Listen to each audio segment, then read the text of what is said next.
Mi casa era una casa modesta, de vencidos en la Guerra Civil Española, pero en la que había libros y sobre todo en la que había muchas lecturas hechas.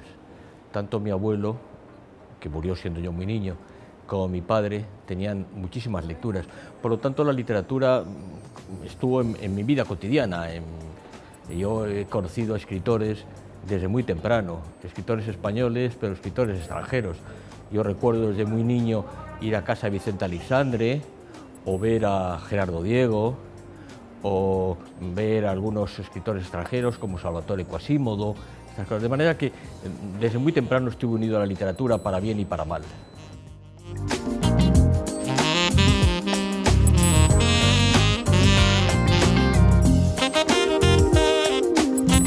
Yo creo que el papel del escritor es el papel de cualquier otro.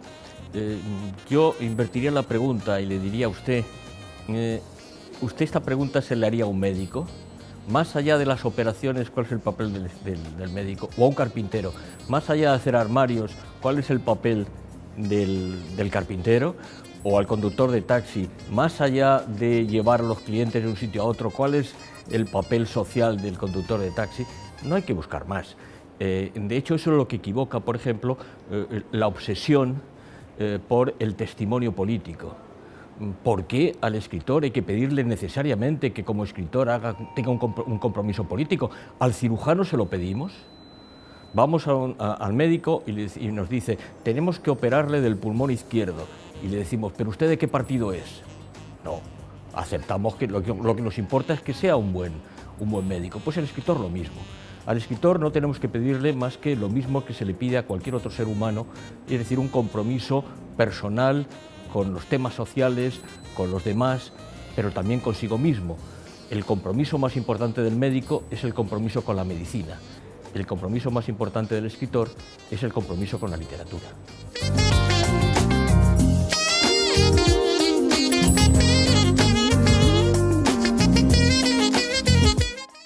Mire usted, el problema fundamental de la comunicación entre los países de la obra literaria es un problema comercial. Es decir, estamos en manos de los editores, de los distribuidores, de la prensa literaria que muchas veces está comprada. Quiero decir que una editorial pequeña tiene menos acceso a los periódicos, a las informaciones culturales de los periódicos, que una editorial poderosa.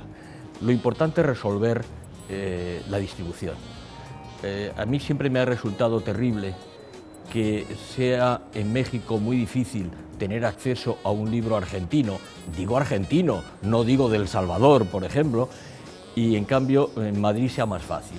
Es decir, que la información de la literatura latinoamericana se haga a través de Madrid o de Barcelona. ¿Por qué? Pues porque no hay en redes comerciales, vamos a decir, de norte a sur. Las redes comerciales son de oeste a este. Este es el problema. Entonces, ¿eso qué significa? Significa un encarecimiento brutal del libro.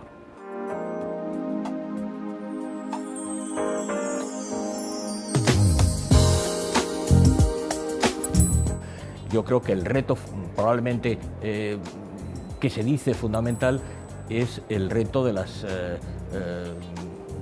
Internet, de las redes sociales. Yo no se crea usted que me parece que eso de verdad sea grave.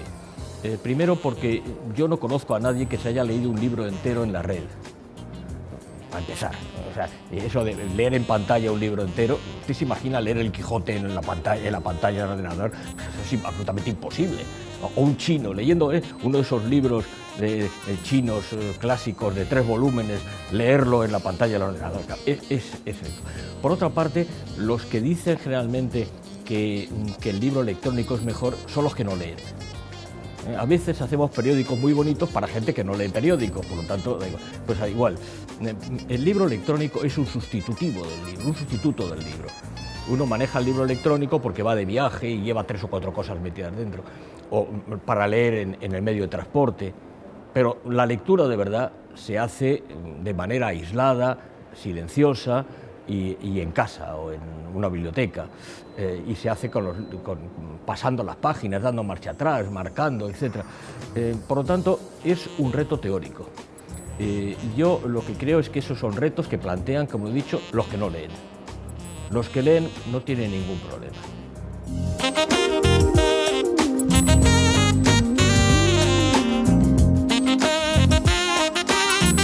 El lector tiene que ir al libro, el libro no puede ir al lector.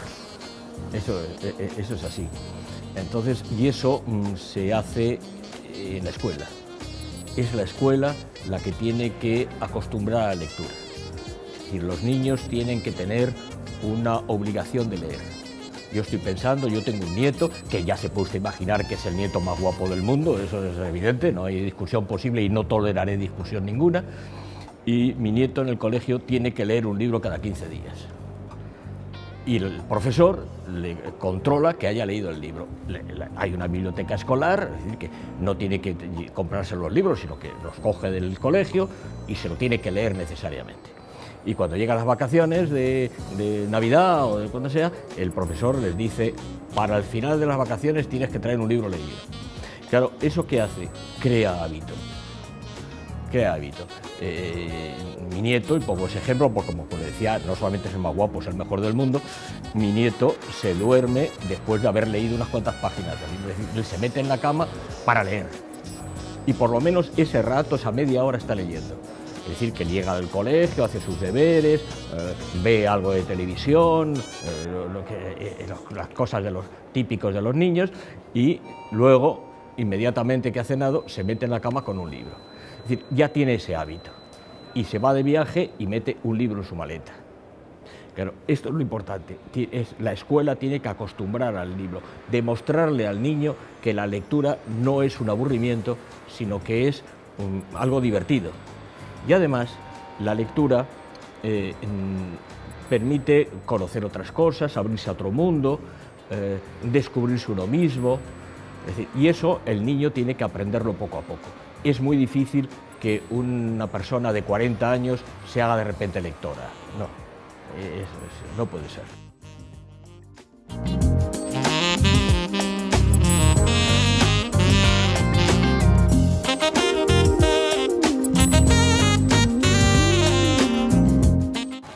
Bueno, pues mire usted, voy a contradecirme. Antes le he dicho que el libro no va al lector, que el lector va al libro. La Feria del Libro es una situación intermedia. Es sacar el libro a la calle y despertar curiosidad. Ahora bien, es muy difícil que se despierte la curiosidad si antes no se ha hecho una labor previa, una labor en la escuela. Entonces, ya una vez que eso sucede, pues ya la gente toma la costumbre de sacar a la calle los libros, tienen el interés de la repesca, recoger a una persona y luego hacer que el libro no sea raro. Usted sabe que las ferias del libro son un invento de un librero que se llama Jiménez Quiles.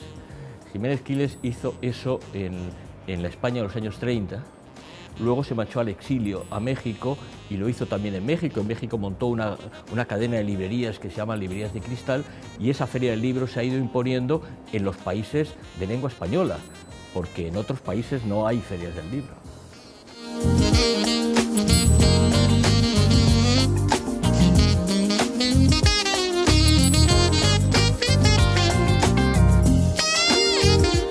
Bueno, recordaré, como es evidente, los libros que he encontrado.